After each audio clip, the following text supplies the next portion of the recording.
kështu ta quajmë asoj.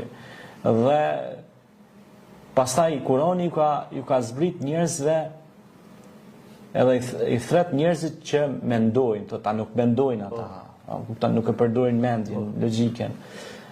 Që përmendëm edhe më herët që the Zoti thot Kurani fela ta'qilun, pra nuk mendoni.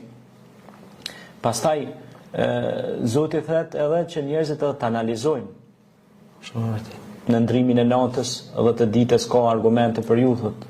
O ju të zotët e mendjes. Edhe në veten tuaj. Edhe o fija në fus. Pra edhe në veten e ju, thot, ose thot, do të shihni argumentet tona në horizonte, në mos në horizonte edhe në veten tuaj. Kjo është shumë e rëndësishme. Pse ky libër është i rëndësishëm për të rinjt që kërkojnë harmoni midis arsyes dhe shpalljes hyjnore? Pra sepse shumë të rinj sot, pra ka prej tyre që janë besimtarë, po ka prej tyre që janë skeptik, dyshimt. Po ka prej tyre që janë edhe nuk kanë fare lidhje me